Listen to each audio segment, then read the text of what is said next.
Lu bayangin tuh situasinya kayak mana gitu ya. Satu ruangan ada 3 orang, 1 kesurupan, 2 mau cabut gak bisa gitu. Habis itu bawa melati tadi. Buka cuk. Terus tiba-tiba kawan si Git ini berhenti dia. Kayak Git.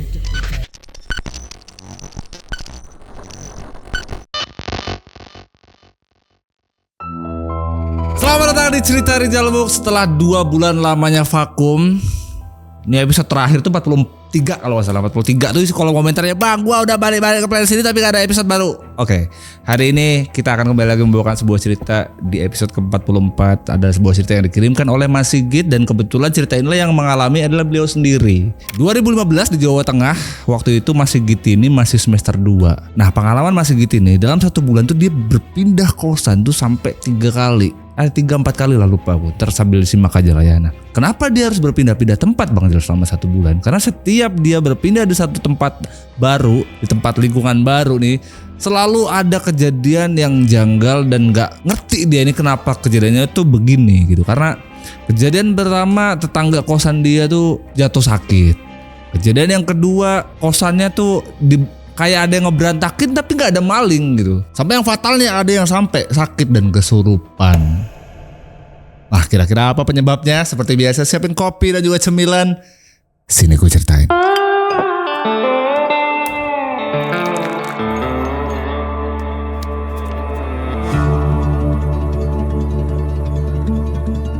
Cerita kali ini dialami oleh Mas Sigit. Kita sebut aja namanya Mas Sigit, dan beliau inilah yang mengalami cerita ini secara langsung. Makanya beliau ini yang nulis dan ngirimin ke kita untuk gue bawain kepada lu pada nih. Waktu itu kejadian di tahun 2015 di Jawa Tengah. Daerahnya mana Bang? Kayaknya tidak perlu ku sebut di mana. Biar kalian sendiri yang berimajinasi di mana letak lokasi detailnya gitu ya. Waktu itu ini kejadiannya waktu si Mas Sigit ini masih semester 2. Jadi ngerantau lah dia itu untuk kuliah.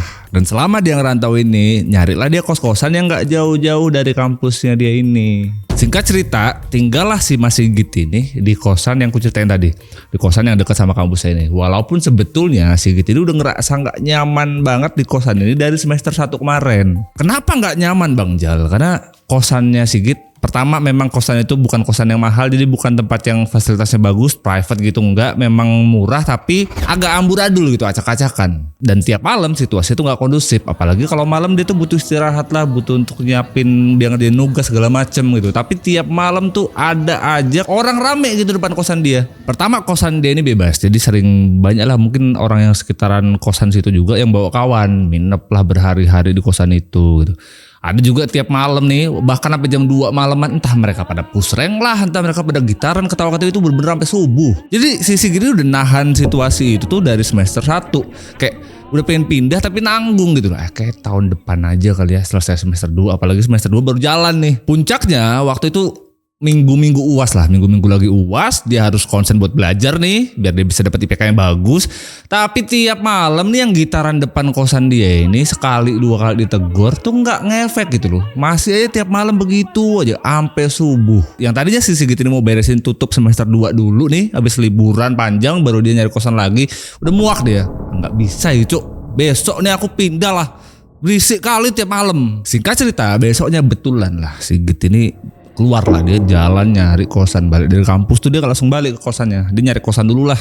Pokoknya aku nih kudu pindah aku cuk, gak iso gitu, gak kondusif, iya aku mau UAS gitu. Nyari lah dia 3 hari kurang lebih Sigit ini nyari kosan baru gitu. Tapi tetap dia gak mau nyari yang jauh-jauh dari kampus. Singkat cerita dia nyari tuh selama 3 hari, ketemulah, dapatlah dia kosan. Bahkan dia tuh sampai mastiin nih kosan, "Ibu punten amit nyocewu, ini kosannya bebas gak ya?" Setrauma itu dia, karena kosan sebelumnya itu bebas gitu, kayak kawannya nih minep pacar lah, nggak tahu lah gitu lah. Pokoknya lawan jenis tuh bisa bebas aja masuk gitu. Makanya dia mastiin kalau kosan barunya ini khusus untuk cowok aja. Dan lagi-lagi dia ngerasa kalau yang sebelumnya itu kan berisik terus tiap malam. Nanya lah dia sama lingkungan sekitar, orang yang jualan deket-deket kosan itu, "Pak, deket-deket sini nih kalau malam nih rame nggak?" gitu. Dia mastiin aja biar jangan sampai apes 2 kali nih, dapat kosan yang sama lagi. Ketemulah dia sama bapak kos baru dia ini, diperiksalah kamar segala macam, dicek sama dia, mastiin semuanya sesuai sama yang dia mau gitu. Akhirnya deal lah hari itu. Oke, sudah deal. Pikir dia besok nih aku harus langsung pindahan aja lah. Tapi dia ingat kalau kayaknya besok nih aku gak iso pindah loh Cuk. Nah jadi Mas Sigit ini, beliau ini mahasiswa yang ikut sama UKM apalah, kayak pecinta alam gitulah. Nah kenapa gak bisa pindah besok Bang Jal, sedangkan katanya Sigit ini udah gak betah gitu. Besok ini dia ada agenda untuk ngedaki ke gunung. Nah ngedaki ke gunung ini gak bisa sehari 2 hari gitu. Apalagi medan gunung yang mau dia lewatin ini nggak bisa ditempuh kayak 3 hari itu PP gitu. Dia butuh sekitar 5-6 harian, hampir seminggu lah. Makanya dia tunda dulu lah untuk pindahnya. Nanti aja lah aku kalau udah turun mendaki nanti baru aku pindahan. Singkat cerita, pulanglah dia setelah seminggu mendaki. Sampainya pulang tuh hari itu kebetulan sampai kosan dia ini udah sore. Ya asar lah jam 3 jam 4 gitu. Nyampenya di kosan pengen rebahan lah dia. Ya kayak mana sih habis pulang dari gunung capek gitu. Dia pengen istirahat rebahan. Maghrib lah kurang lebih. Setelah maghrib ini kayak depan kosan dia udah rame bocah nongkrong lagi lah segala macem. Dari dalam kosan dia ngedumel gitu. Bocah tomongi. Kayak gak tau waktu gitu loh. Itu pasti dia pulang dari gunung capek, pengen rebahan dulu, istirahat tidur. Buat ganti beberapa hari dia yang di gunung di jalan tuh kan capek kan. Dia pengen istirahat, pengen tidur. Cuman ya itu di depan kosan dia gak kondusif, ribut lagi. Dan itu dari habis maghrib tuh sampai jam 9 kayak gitu aja kondisinya. Malah makin rame gitu. Muak dia malam itu juga gak iso. Aku malam itu juga pindah aku. Pindah lah akhirnya dia ke kosan baru itu. Baru balik dari gunung hari itu belum sempat istirahat. Mindahin barang dia ke kosan baru dia itu. Pindahlah Mas Sigit ini ke kosan barunya. Kurang lebih ini akan jauh lebih kondusif ketimbang sebelumnya. Karena kenapa Bang Jal? Karena ini tempatnya tuh cuman diisi kayak 6 kamar lah. Jadi kayak 3 sebelah kanan, 3 sebelah kiri. Dan semuanya tuh satu akses gitu. Jadi harusnya gak akan ada lagi tuh bocah nongkrong sembarangan depan kamar bedengan dia. 2 hari dia pindah di kosan itu. Dan betul dia ngerasa kalau di kosan baru ini lebih nyaman, lebih kondusif, gak ada lagi ribut-ribut. Dia bisa istirahat lah. Dan bahkan gak butuh waktu seminggu gitu. Hari kedua tuh Sigit tuh udah mulai kenal kayak penghuni kamar 1, 2, 3. Ya 6 kamar itulah. Dia udah guyup rukun aja, udah gampang ngebaur. Dia ngerasa kalau ini sesuai sama yang dia mau. Tinggallah Sigit ini di kosan barunya ini sampai di hari kelima nih. Nah di hari kelima ini jam 8 malam kurang lebih, seberang kamar dia, tetangga kosan dia ini lagi kayak berisik orang beres-beres sama kayak mau pindahan gitu loh.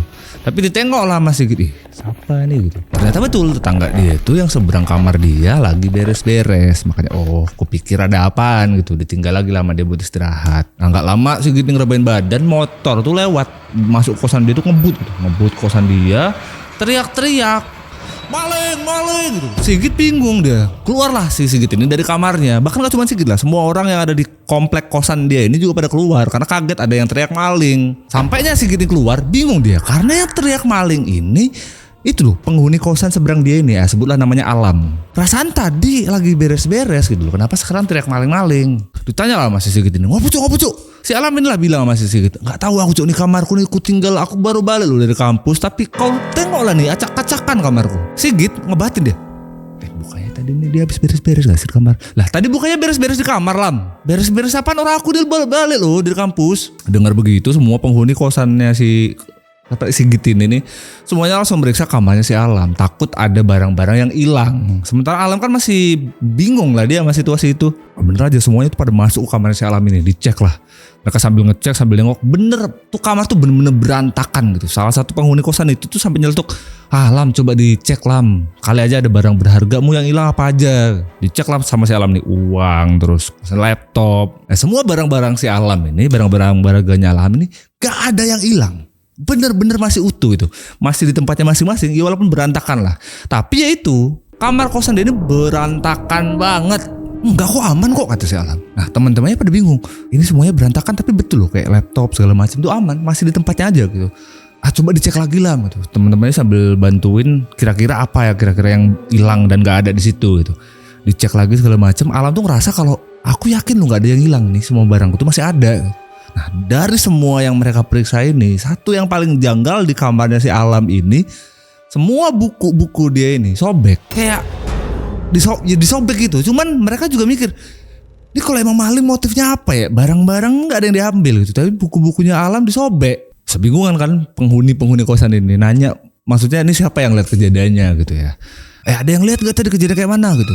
Gak ada yang ngejawab kecuali si Sigit. Nah Mas Sigit inilah yang tadi kan dia lagi istirahat terus denger kayak orang beres-beres. Cuman pikir dia ya si Alam ini yang lagi beres-beres kamarnya lah. Aku sih tadi denger beres-beres di kamarmu. Makanya aku sempet tengok juga dari jendela kamarku. Aku pikir kau lagi beres-beres. Tapi gak ada yang mencurigakan loh. Ih gitu. Ah yaudah kita ngomongnya lah sama Bapak Kos. Minta sama Bapak Kos nih, kan ada CCTV di kosan mereka ini. Maksudnya tanya aja sama Bapak Kos, kira-kira siapa nih yang masuk sini. Nggak lama lah, nggak ada waktu 5 menit. Mereka sebelum sampai ke rumahnya Bapak Kos ini, Bapak Kos juga udah dengar kabar itu. Datanglah Bapak Kos ini ke kosan itu, ditanya, pilih gitu.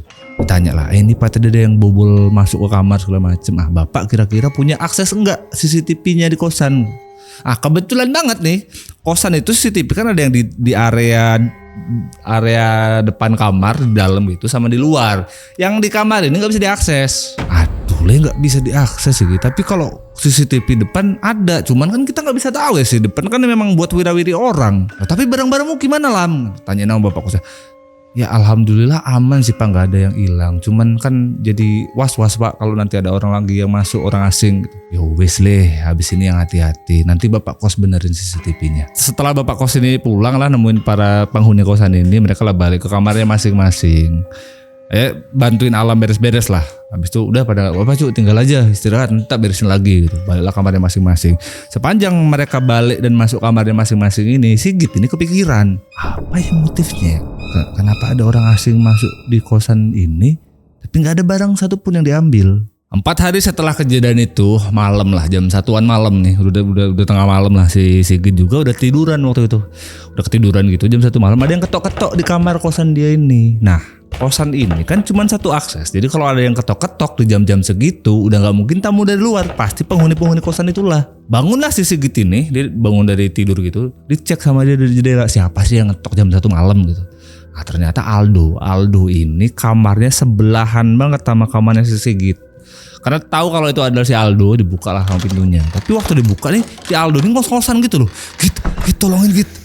Wah pucuk kok kau ngos-ngosan gitu loh. Ya si Git ini heran dia karena dia diperhatiin tuh dari atas sampai bawah nih, bocah tuh keringetan gitu loh kayak lari. Ceritalah si Aldo ini, kalau di kamar dia, tadi di kamarku tuh barang-barangnya gak aku sentuh loh, tapi pada jatuh. Kamu ngaco loh. Si Sigit ini kesel karena ngerasa kalau istirahat dia itu ganggu gara-gara nih bocah ngacak ngomong apa lah gak jelas. Udah bisa besok lagi gak dong malu mau bercandaan. Aku nih udah ngantuk betul, besok aku harus ngampus pagi. Enggak, aku serius aku beneran Git. Si Aldo juga bahkan nambahin dia kalau bukan cuman barang-barang di kamar dia aja yang pada jatuh, dia juga ngerasa kalau di depan kamar dia ini kayak ada yang wira-wiri. Makanya dia nanya, pikir dia si Sigit ini, makanya dia minta tolong sama Sigit. Nah, awalnya si Sigit ini kesel gitu, tapi ngedenger si Aldo cerita tuh kayak yang serius takutan gitu loh dia. Cuman gak ada solusi apa-apa, masih udah tengah malam juga. Oh ya wes lah, kamu tidur aja tempatku lah. Betul aja malam itu si Aldo nih nginep lah di kamarnya si Sigit. Singkat cerita, besok paginya si Aldo sama si Sigit ini sarapan. Jadi dekat kosan dia di depannya itu kan memang lelang rame kayak gue cerita tadi. Itu kalau pagi banyak orang kayak jualan bubur lah, nasi uduk segala macam, sarapan lah mereka berdua tuh di depan. Sarapan belum sempet tuh mereka tuh ceritain soal kejadian semalam segala macem tuh. Tangga kosan dia ada satu orang yang nyamperin ke sana. Tadinya si Aldo mau nyeritain sama kawannya lagi biar nggak cuman Sigit aja nih yang tahu, biar yang lain juga pada tahu. Belum sempet dia ceritain si Aldo nih, si kawannya yang baru datang dan duduk bareng sama mereka sarapan, ini cerita, "Wih Cuk, semalam di kamarku tuh aneh loh. Masa pas bangun tidur di kasurku ada rambut putih gitu. Terus di bawah kasurku tuh ada ranting pohon gitu loh. Aku lo gak pernah koleksi kayak gituan." Sama satu lagi yang bikin dia kaget waktu dia sebelum datang ke tempat sarapan itu, kan dia mau bawa tempat makan gitu lah, tempat nasi gitu loh, ada potongan kuku manusia bener-bener kayak dikumpul di situ. Aku gak pernah ngerasa kalau pernah potong kuku kumpulin tempat makan. Sambil makan gitu sih gitu, dengar cerita itu sambil mikir dia ngerasa kalau tadi malam si Aldo gitu, terus ini ada lagi nih satu lagi gitu, kayak bener-bener kayak cuman giliran aja gitu. Tapi aku sih gak ngerasa ada masalah apa-apa loh di kosan baruku ini. Malah aku ngerasa tenang aja di sini daripada kosan lamaku. Cuman tetap di hati kecil dia tuh ngerasa kalau ini ada yang janggal. Lah tapi kan si Gitu kan ini Bang, pecinta alam Bang Jal gitu. Ya tetap aja sih, walaupun dia tuh suka sama alam segala macam dan sering daki segala macam, tapi emang dia tuh aslinya juga penakut. Sepanjang hari setelah kejadian pagi itu, habis sarapan di depan itu, Sigit nih kayak mentalnya keganggu gitu loh, karena dia jadi keinget 2 kejadian yang dialami 2 kawannya ini. Dia berusaha untuk Aku nggak percaya lah sama gitu-gituan gitu, nggak mau mikirin itu gitu. Tapi nggak bisa bohong, seharian tuh dia kepikiran, dari pagi tuh dia kepikiran terus. Makin kepikiran lagi waktu dia balik ke kosan itu dari kampus itu, ngelihat 2 kawannya yang pernah ngalamin kejadian tadi malam ini, jadi banyak bengong depan terasnya masing-masing. Segitu kayak ngeliatin, aku tegur nggak ya? Tapi gak enak gitu, kayak mereka kayak kosong bengong aja. Tapi karena gak enak disamper lah sama mereka. Udah sini ngumpul aja, kita duduk bareng-bareng. Selama duduk bareng ini teman-temannya tuh diem, nggak ada satu patah ngomong apapun. Sampai sekalinya ada satu ngomong, mereka mikir kita pindah kosan aja apa gitu. Kaget sih gitu, karena dia ngerasa di kosan baru lah, aku baru tempat ini, belum lama aku di sini, baru pindah. Tapi ya itu sepanjang hari sih kita kan kepikiran pula. Tapi ada benernya sih kalau aku harus ikut pindah juga kayaknya. Tapi Sigit waktu diajakin pindah gitu sama yang lain, dia tuh cuman iya ntar kita pindah deh, gue juga pindah gitu. Tapi Sigit dalam hati tuh kayak aku nggak mau lah aku kosan bareng sama kamu lagi nih. Kamu orang 2 loh yang udah pernah diganggu. Ntar aku juga nih yang kena gitu. Nah besok harinya betul aja Sigit ini nyari kosan lagi. Kosan yang itu tempatin belum ada sebulan, nyari kosan baru lagi. Bahkan saking kepikirannya si Sigit ini sama semua kejadian-kejadian di kosan kemarin ini, setiap dia dapat kosan baru dia selalu nanyain kalau di tempat kondisinya kondusif kayak yang kosan dia pertama. Jangan sampai kayak gitu lagi gitu. Sama yang kedua, ini pertanyaan ini sebelumnya gak ada. Dia sekarang sampai nanya gitu sama lingkungan. Pak, punten namanya Nyun Sewu nih tempat nggak angker kan ya gitu. Dia mastiin aja. Segitu takutnya dia kejadian yang kemarin itu terulang lagi. Oh enggak aman, nggak ada cerita aneh-aneh begituan. Singkat cerita dapatlah si Sigit ini kosan barunya itu, sepakat dia sama kosan itu.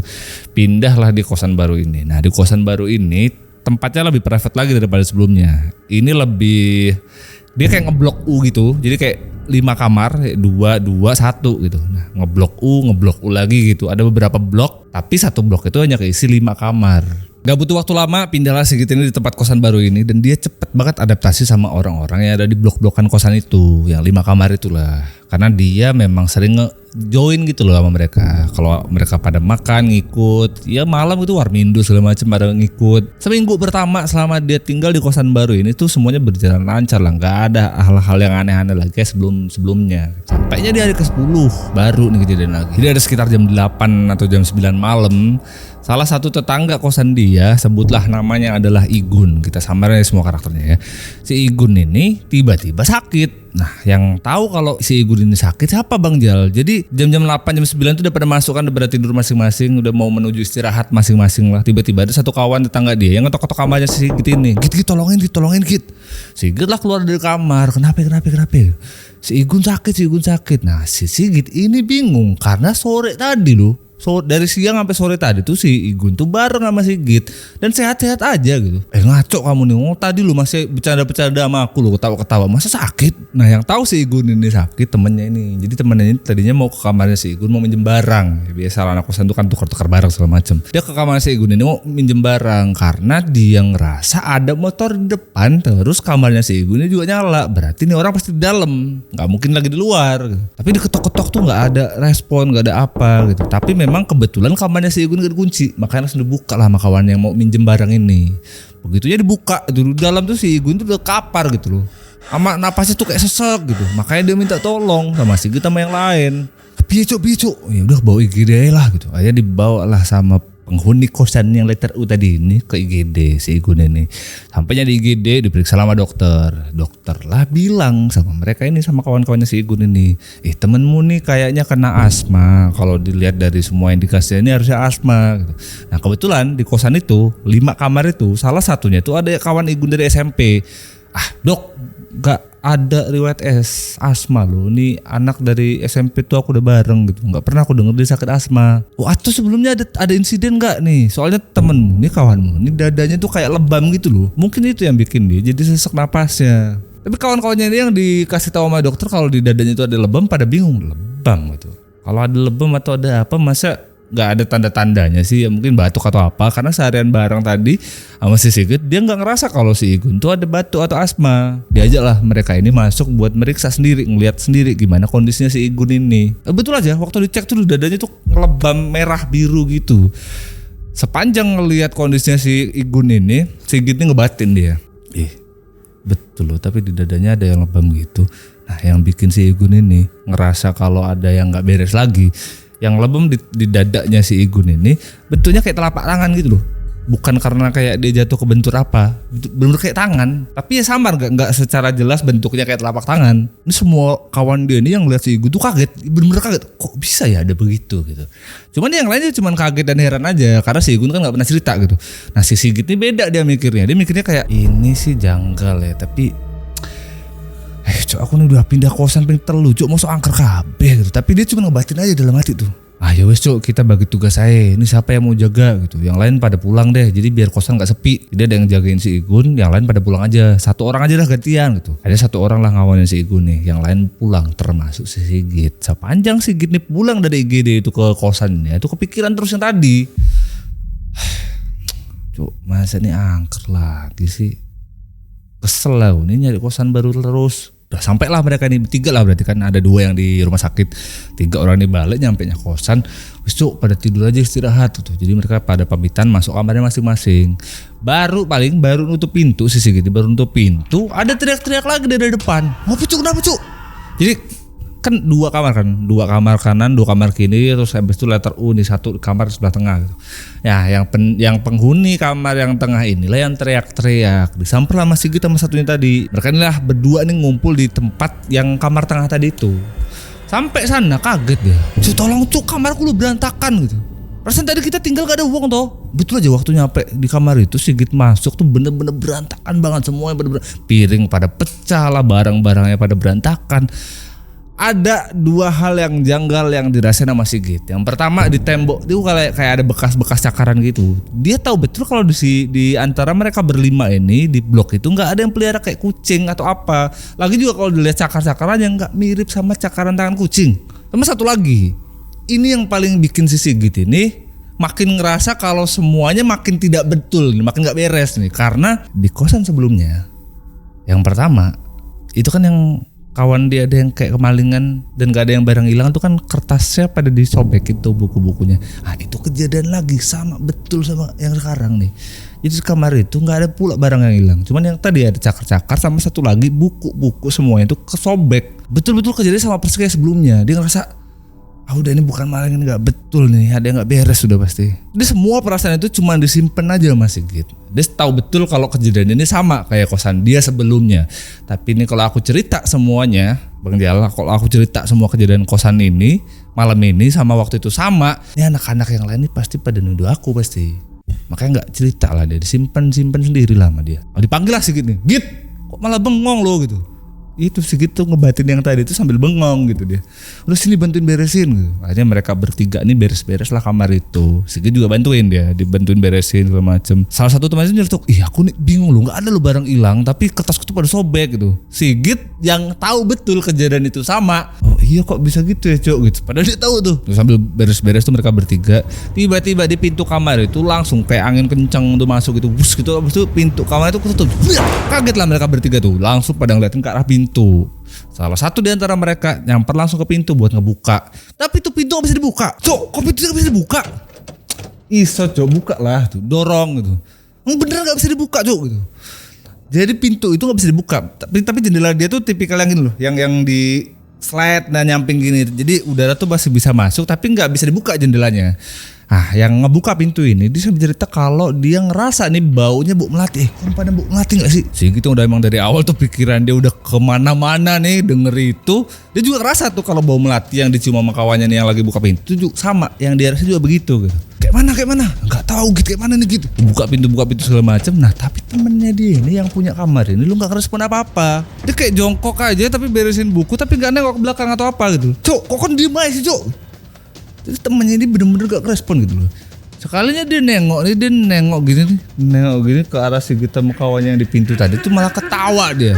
Bener-bener kayak orang kesurupan gitu. Terus yang pengen gitu, Git malah kesurupan cok.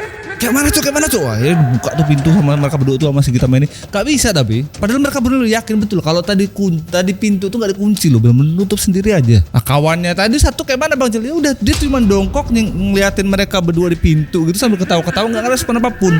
Begitu aja. Tapi makin serem kan. Dalam situasi panik gitu tuh kawannya tadi tuh yang cuma nengok ketawa tadi tuh dia berdiri tapi nunduk gini loh. ngeliatin mereka berdua pun enggak, tapi ketawanya makin kencang. Bau melati yang mereka cium juga tadi itu makin kerasa nyengat. Lu bayangin tuh situasinya kayak mana gitu ya. Satu ruangan ada 3 orang, 1 kesurupan, 2 mau cabut gak bisa gitu. Habis itu bau melati tadi.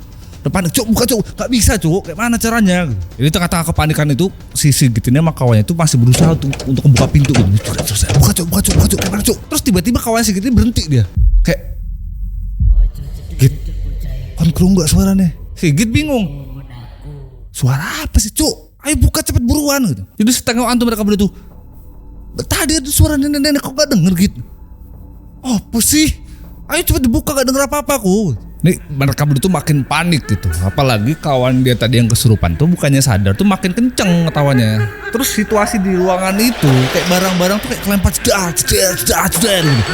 Panik lah. Belum lagi nih kawannya Sigit yang bantu bukain pintu ini, dia teriak-teriak, Git kakiku gitu. Oh apa sih? Kakak kayak ada megangin, gak ada, udah aku tengok gak ada. Pokoknya yang bisa dilakuin mereka berdua ini kekunci di pintu itu cuma bisa gedor-gedor pintu sambil teriak tolong lah mereka. Makin kencang mereka tuh debak pintu sambil teriak tolong tuh. Akhirnya dari luar tuh ada suara, Mas kenapa mas? Mas tolong mas, bantu bukain pintunya mas gitu. Panik, takut terjadi apa-apa di dalam gitu ya. Orang yang dari luar ini lah apa yang ngedorong pintu didobrak sampai kebuka. Karena dia tuh dengar. Jadi kan kayak tadi gue bilang, dia ada 5 kamar, 2, 1 gitu ya. Itu kan blok U gitu, tapi ngeblok ada beberapa blok lain. Nah, yang bantuin dia ini tetangga blok lain yang dengar ada suara minta tolong. Makanya dia orangnya ke situ. Tapi itu akhirnya kebuka tuh. Karena dibantu didobrak dari luar gitu. Tapi tetangganya ini bingung karena nih kamar berantakan banget. Mereka bertiga nih, 2 orang ini panik, 1 kawannya itu diem aja pingsan. Lu ngapa cuy di kok kamar berantakan amat? Temenmu lu kenapa? Dijelasin lah sama kawannya Sigit ini. Tadi ini 1 kawanku nih kesurupan mas. Terus tadi gak tahu lah kayak mana mau ceritanya lah. Tapi ya itu, ini pintu gak bisa dibuka lah. Untung aja mas tadi tolongin kita nih. Akhirnya Sigit dan kawannya ini berhasil keluar lah dari kamar itu. Temannya yang pingsan tadi kayak mana Bang Jal ya? Yang kesurupan tadi begitu pintu didobrak kan pingsan kan. Itu juga ditolongin sama tetangga blok sebelah lah. Jadi karena tadi itu insidennya tuh main kencang gitu ya, sampai pintu dobrak segala macem. Orang-orang di blok-blok yang sampingnya juga pada ngumpul, rame lah malam itu yang nolongin mereka bertiga. Dan karena rame gitu, suasana jadi tegang gitu. Ya pada panik lah, apalagi ada 1 di antara mereka bertiga ini yang pingsan. Yang aneh dari banyaknya rombongan itu, ada 1 orang yang Sigit sadar betul dari awal nih dateng orang nih, itu kayak merhatiin Sigit terus. Jadi kayak ngerasa diliatin terus kayak, apa nih orang nih ngeliatin aku terus cuk gitu. Sigit tuh sadar betul kalau dari awal dia datang tuh ngeliatinnya ke Sigit terus. Tapi karena dia lagi ngos-ngosan capek gitu, apalagi kondisi temennya 1 orang yang pingsan, nggak dipedulin lah sama dia. Nah karena banyak orang yang datang itu kan pada bingung kan, kayak mana kejadiannya segala macam, kok bisa dia sampai terkunci di dalam kamar segala macam gitu. Pas sudah dikumpulin, ditenangin lah mereka kumpul. Kawan Sigit tadi yang ngebuka pintu itu, itulah yang cerita sama orang nih, sama tangga-tangga ini. Diceritain sama dia kalau dia dengar suara nenek segala macem. Belum selesai dia cerita nih, orang yang tadi ngeliatin Sigit terus ini, dia nunjuk ke Sigit gitu. Gara-gara cai kiki penyebabnya. Sigit ditunjuk gitu kan, dia bingung, dia ngerasa kayak dari awal orang udah ngeliatin gue terus gitu. Tapi masa dia tahu gitu apa yang gue rasain. Gara-gara 1 orang ini nunjuk ke Sigit, semua orang rame yang ada di malam itu tuh pada ngeliatin ke Sigit semua. Nah karena ngerasa di situasi itu kayak tersudut gitu, Sigit defense kan dia. Pasti maksudnya apa lo mas? Kok aku? Jadi orang yang nunjuk si Sigit ini, dia bilang kalau si Sigit ini ada nenek-nenek yang nempel di badan dia. Konku gak sadar lo, budimu keluar sopo. Sigit tuh bingung, maksudnya apa sih? Tapi bukan cuma Sigit doang, orang yang ada di sana malam itu juga pada bingung karena mereka nggak ngerasa ngelihat ada apa yang di belakang Sigit yang ditunjukin sama mas-mas tadi. Tapi si Sigit juga sadar kalau apa yang diomongin sama mas-mas yang nunjuk ke dia ini ada benernya juga gitu. Karena sepanjang dari awal gue ceritain tadi kan Sigit kan selalu ngerasa ada sesuatu yang aneh, ada sesuatu yang janggal yang dia sendiri pun nggak bisa ngejelasin. Dan karena situasinya udah ngedesak gitu ya, Sigit nggak bisa ngasih penolakan apapun. Dia cuman tolong mas, tolong aku kudu pripun. Aku juga nggak tahu, aku kok bisa ketempelan di mana juga nggak tahu. Gitu. Aku lu nggak bisa ngelihat. Aku nggak tahu ya kon tuh ketempel di mana gitu. Tapi yang pasti kon terus balikin lagi tuh nenek. Dengar itu sih Sigit lah makin bingung. Terus kawannya ini ngingetin, coba diinget-inget lagi Git. Kon pernah ngapain? Terus ketempel di mana? Sigit tuh sebingungan gitu. Tapi kalau kita flashback lagi nih dari awal cerita, udah nggak lain nggak bukan dari sebelum dia pindah-pindah kosan itu, tempat yang dikunjungin dia gunung doang, nggak ada tempat lain. Dan detik itu pula Sigit tuh baru sadar ternyata selama ini dia berpindah-pindah kosan sampai 3 tempat, dan hampir semua tempat yang ditinggalin yang baru ini selalu ada kejadian yang nggak beres, selalu ada kejadian janggal. Itu bukan salah tempatnya. Dari awal kan dia sadar kalau kayaknya aku pindah kosan lagi kali ya dari tempat sebelumnya, angker lah ini itulah. Ternyata memang jawabannya bukan karena semua tempat itu angker. Jadi semua kejadian-kejadian itu mungkin aja ini gara-gara yang Mas tadi bilang ada yang nempelin gua. Itu tuh yang dirasain sama Sigit. Walaupun dia juga bingung kenapa kalau memang ini nempelin gua gitu, kenapa enggak gua aja gitu. Kenapa harus orang-orang baru yang gua kenal di lingkungan baru yang harus selalu jadi korban. Dia tuh ngerasa kayak takut, tapi dia juga ngerasa bersalah karena semua kejadian-kejadian itu nggak ada yang nimpa langsung ke dia, tapi selalu di orang-orang terdekat dia. Tempat tinggal baru dia tuh selalu ada yang kena tapi bukan dia. Jadi dia ngerasa bersalah dan dia tuh jadi takut gitu. Takutnya nanti nih kalau ini nggak beres, takutnya nanti siapapun yang dekat sama gue nih bakal ngalamin kejadian yang sama. Makanya dia minta tolong lah. Aku tuh piye Mas, tolongin aku. Nah, Mas yang tadi nunjuk tadi tuh kayak mana Bang Jalal? Harusnya kan dia bisa nyelesain masalahnya kan. Masalahnya itu dia. Dari cerita nih yang gue baca ini, jadi si yang nunjukin ke Sigit itu, dia tuh cuma bisa ngelihat kayak orang indigo gitu loh. Dia cuma bisa ngelihat, tapi dia juga gak bisa banyak ngebantu apapun.